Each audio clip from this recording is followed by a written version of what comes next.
बुरखा घालून परीक्षा केंद्रावर येणाऱ्या विद्यार्थ्यांना बंदी घाला, मंत्री नितेश राणेंनी मागणी केली आहे. राणे बुरख्याच्या मुद्द्यावर आक्रमक झाल्याचं पाहायला मिळालंय. तर बुरखा नाही घातला तरी विद्यार्थी कॉपी करणार, शालेय शिक्षण मंत्री दादा भुसे यांनी मात्र हे वक्तव्य केलंय. त्यामुळे महायुतीमध्ये या बुरख्यासंदर्भात आता मतमतांतर असल्याचं पाहायला मिळत आहे.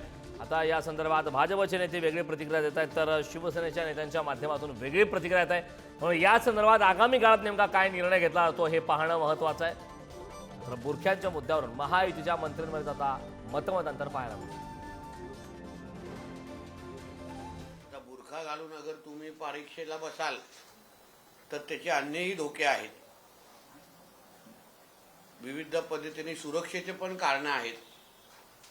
तर ह्या सगळ्या बाबतीमध्ये संबंधित खात्यांनी विचार करून या निर्णयाचं नेमकं काय करू शकतो, किंबहुना ह्या निर्णयाच्या संबंधित लवकरात लवकर निर्णय घेऊन हा मागे घ्यावा, किंवा या संबंधित मला तरी माहिती द्यावी, जेणेकरून अगर परत घेतले असेल तर चांगली गोष्ट आहे, नाही घेतली असेल तर त्वरित रद्द करावा, अशा पद्धतीची मागणी मी संबंधित मंत्र्यांकडे पत्राद्वारे मी केलेली आहे.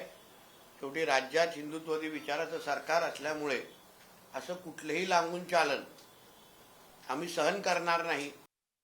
कॉपी मुक्त परीक्षा हे मिशन आपल्या शालेय शिक्षण विभागाचं राहिलेलं आहे आणि म्हणून कॉपी कोणही विद्यार्थी करणार नाही याची काळजी विभाग त्या ठिकाणी घेतो आहे.